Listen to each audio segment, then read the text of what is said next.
La réserve parlementaire représente, si l'on additionne les montants de l'Assemblée nationale et du Sénat, près de 80 millions d'euros qui manqueront au projet d'équipement et d'investissement des communes sur nos territoires. Alors que le gouvernement vient de décider, il y a quelques jours, de 300 millions d'euros de coupes budgétaires dans les dotations aux collectivités locales. Dès la rentrée, mes chers collègues de la majorité, vous devrez expliquer aux élus des communes de votre circonscription, aux bénévoles des associations dans vos circonscriptions, il y en a 16 millions en France, aux associations de solidarité, aux associations culturelles, aux associations sportives, puisque c'est de ça dont il s'agit, que la possibilité de solliciter des aides financières exceptionnelles n'existe plus par votre vote. Nous sommes les députés, et c'est tout l'intérêt de ce mandat, des élus de la nation, mais aussi des élus au suffrage universel direct, dans des circonscriptions, dans des territoires, ce qui nous donne une légitimité démocratique locale très forte. Et nous serions les seuls élus au niveau local, alors que cette légitimité est très forte, à ne disposer d'aucun levier d'action en direction des communes et des associations. Si le gouvernement veut à terme supprimer totalement l'ancrage territorial des députés, qu'il le dise et qu'il l'assume, mais ce n'est pas notre choix.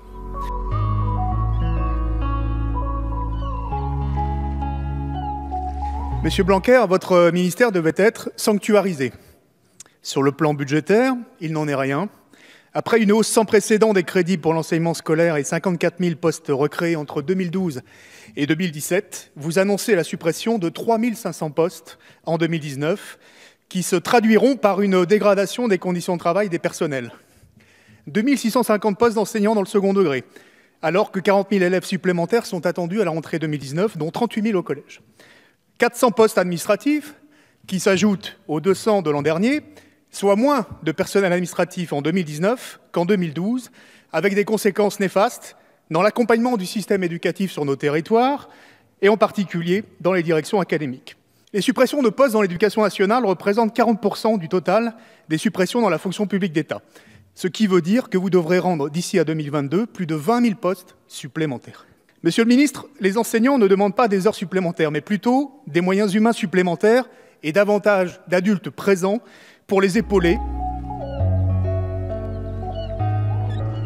Madame la ministre, en juillet, 2 mois avant la rentrée universitaire, au nom de mon groupe, à propos de Parcoursup, j'évoquais un gâchis humain, une usine à gaz anxiogène, mise en place dans la précipitation en quelques mois, sans étude d'impact sérieuse et dont les bacheliers de 2018 ont dû essuyer les plâtres.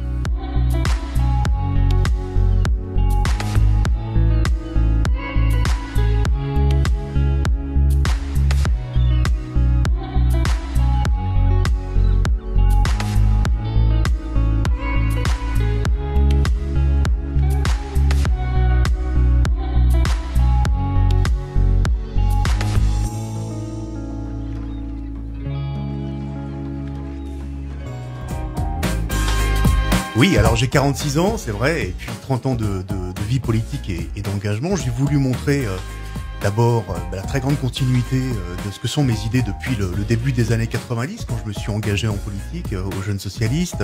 J'ai voulu montrer quel était l'intérêt d'un ancrage territorial pour le mandat de député, puisque vous savez que cet ancrage territorial est aujourd'hui menacé avec la diminution du nombre de députés qui est en projet. Un plaidoyer pour le beau mandat de député. Oui. La fonction est attaquée, qu'il faut la défendre. Oui, je crois qu'elle n'est pas assez aujourd'hui, en tout cas, soutenue. Emmanuel Macron, aujourd'hui, ne parle que de diminution du nombre de parlementaires, d'affaiblissement des droits du Parlement. Pendant tous mes mandats de député, que j'ai été dans l'opposition ou dans la majorité, j'ai toujours défendu les droits du Parlement face à l'exécutif et la place des parlementaires qui travaillent. Parce que Régis Juanico, vous faites partie des députés. Alors, tout le monde s'accorde pour le dire, quelles que soient les étiquettes, qui travaillaient. Est-ce que le fait que la fonction de député ait été dévalorisée, ça n'est pas parce que, aussi, certains députés ne font pas le job pour parler? Non, parce qu'on en montre que, je dirais, des aspects qui ne sont pas aujourd'hui, à mon avis, au cœur du travail parlementaire. Les questions au gouvernement, cette espèce de théâtre où les questions et les réponses sont convenues, sont connues d'avance, pour moi, ce n'est pas représentatif du travail parlementaire. Par contre, les rapports parlementaires, notamment les rapports transpartisans. Je parle des 25 rapports que j'ai fait en à peu près 10 ans, que j'ai fait avec des gens qui n'étaient pas de ma sensibilité politique, le travail en commission, le travail sur le terrain. Ça fait maintenant 6 élections que je suis réélu au suffrage universel direct dans ce beau territoire stéphanois et dans la première circonscription. Je l'ai été d'extrême justesse la dernière fois, ça vous a pas échappé, de 23 voix. Et je voulais montrer que le rôle de député aujourd'hui, c'était pas simplement les élus de la nation qui font la loi, ce sont aussi des gens ancrés sur le terrain, qui sont à portée des lecteurs, qu'on peut engueuler. Et pour moi, l'ancrage territorial des élus est fondamental et c'est ce que je veux défendre dans les prochains mois. Et comme je le dis, les rencontres aujourd'hui sur le terrain sont souvent les rencontres qui font germer les idées nouvelles. Les alertes de terrain, je l'explique dans le livre, souvent nous avons été amenés à modifier la loi par des alertes du milieu associatif, ici sur l'aide alimentaire par exemple dans la Loire.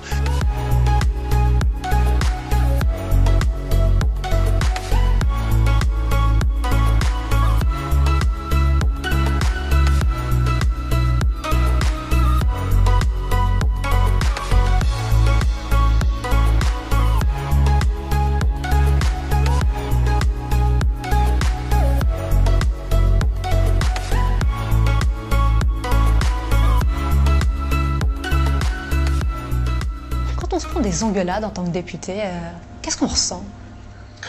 On ressent tout simplement cette idée que le travail que nous avons fait n'est pas à la hauteur des attentes de nos concitoyens.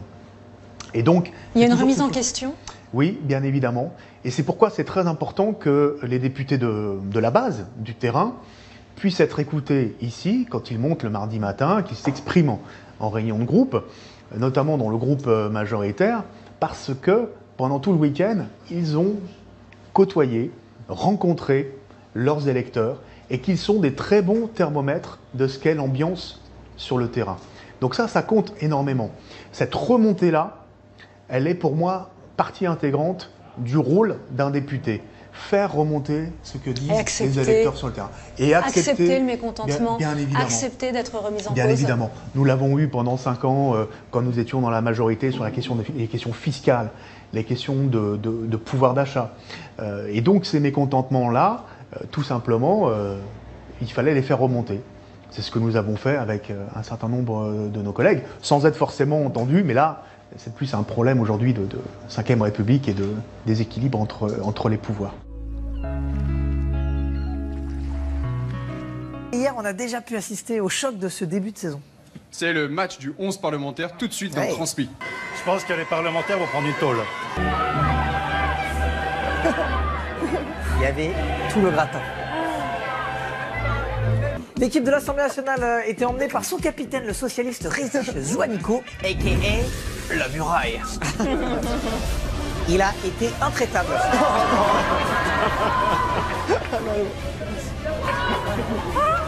Mais dur, il n'a rien laissé passer. Mais qui va gagner? Qui va gagner? Le deal, c'est moins de 9. Bah non, c'est déjà fait. On est déjà à 9. Hein. Déjà à 9. Non, mais la deuxième. Ah oui. Regardez, il est fort, regardez. Lequel? Le vieux.